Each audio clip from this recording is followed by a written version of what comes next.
greenhouse 1. I need to give this a cleaning, organize a little bit. I'm throwing everything right in the door.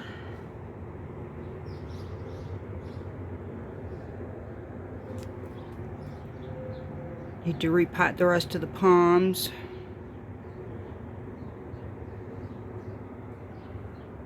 Before it gets too hot, we have heat rolling in. That didn't take very long. I can stand it now.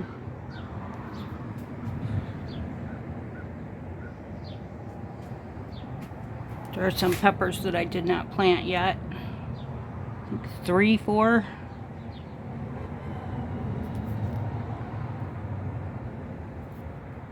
My little trees. Rose of Sharon. They were started in a milk jug. They look tons better than they did. They were kind of yellowing. I just potted them in that container. Just needed out of the milk jug. Sweet potatoes. Didn't have a place for them in the garden. These were rooted from the sweet potato I wintered on my plant shelf, which bloomed when I brought it in the greenhouse in the fall. I'd never seen a sweet potato bloom. This is a seed I found in Florida. It's a lily. It's a tropical lily. But really, I just needed to make it bearable in here, because when it gets hot, I'm not going to be in here cleaning. Stuff that needs to go downstairs or be washed. Stuff that needs to go in the ground, clean up some pots. Somewhat cleaned up. I don't know where these plants are going yet. This is a huge, huge flower. I'm going to have to dig that up. That can't be there. That's part of my path.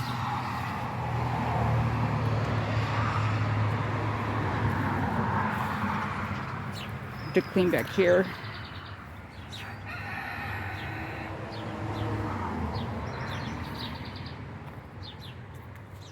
I do have a spot for these. These were dug up because they were in a path. These are going by the bigger pond.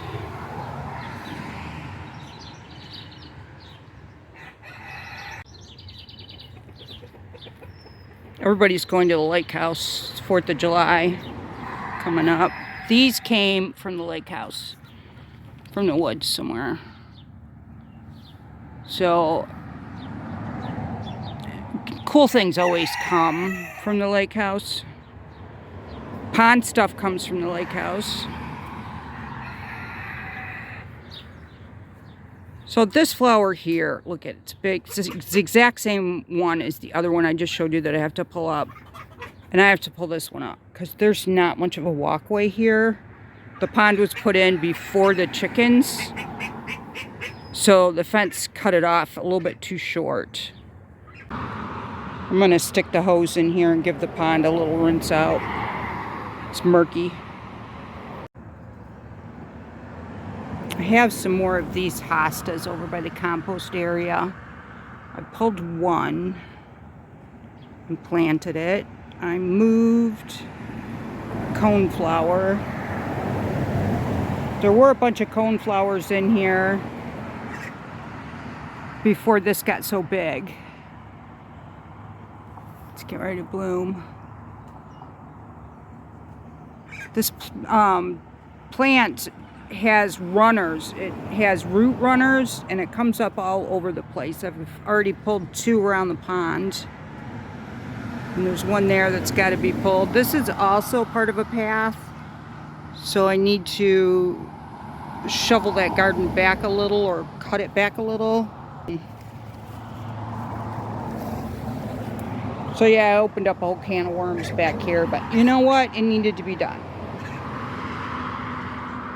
I ended up cutting half of this flower off. This is a cousin of the hollyhock. I don't remember the name of it. But it reseeds like crazy all over the yard, so I have abundance of them. so I can get around it. I do have to be careful when I'm working over here so I don't fall into the pond, crack my skull. So this is where I pulled the hosta from. It was kind of sticking out. These ones aren't sticking out, but they can go.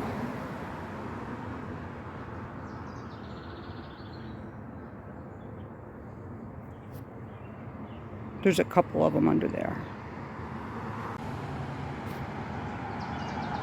This used to connect to all the other gardens before we did chickens and put up the shed.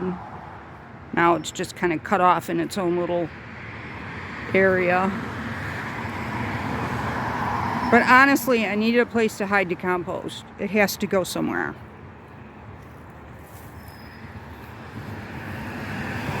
I love the way these big green ones bloom. They are absolutely beautiful. And they do all right in a vase, if I remember correctly. I do still work on this garden from time to time. I still care about it.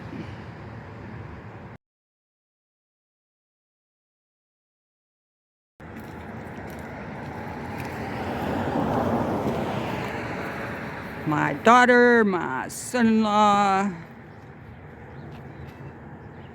grandkids staying home. You can help me with chores. Purple fountain grass that I bought on sale last year in the fall, wintered. It's looking so good. I mean, it didn't look like much when it came back, but if you're patient with your wintered stuff, it grows into something beautiful. This is the other one I wintered. Now this one came up separately from the old dead grass. It sent off shoots and then kept sending off shoots in the pot. So it grew a whole new grass.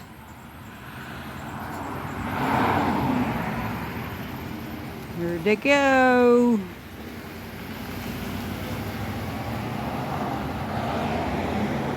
They have one kayak in the truck. These are purple irises, little skinny ones. They can grow in water. The yellow ones came out of the water, this one. And then we have some that came from our old property, some that came from the farm. The hostas I was planting came from the farm.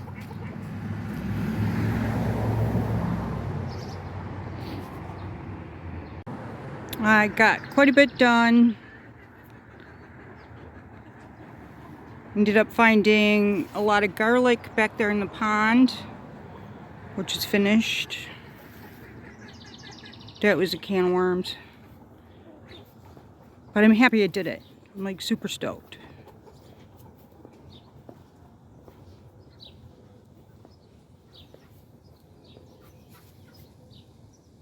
Those big hostas that I put in that bloom really pretty, those came from the farm, but it was our oldest daughter, Becky, who put them there. She lived in the farm before Chrissy and Richie did. So they kind of inherited her garden. And then when they moved from the farm, they moved all their stuff out here. I mean, 2 trailers full. I showed you the trailer with the motorcycle in it. Twice they filled that trailer. The autumn sedums that are all over the yard came from the farm. And I think from Becky. I think Becky put them in, maybe was gifted them. You know how they are. They grow and spread. And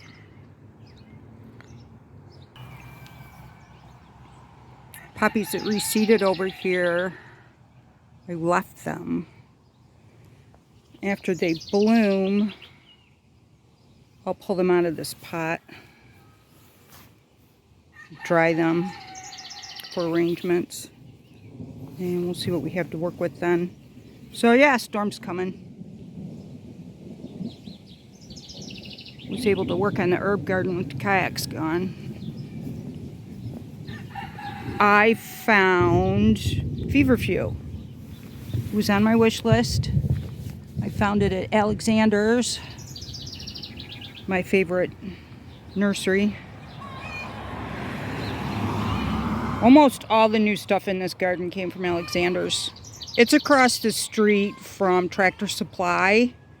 Super convenient to zip across the street and grab a couple things.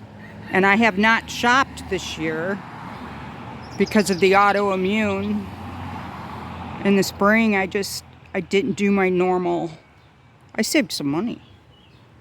And because I used the herbs to fight the autoimmune, that and good bacteria, probiotics. That didn't cost me any money. Kept me out of the hospital. And I'm feeling so much better. Oh my goodness. I am grateful for Tractor Supply and Alexander's and my grocery store for selling flowers. Gave me just what I needed.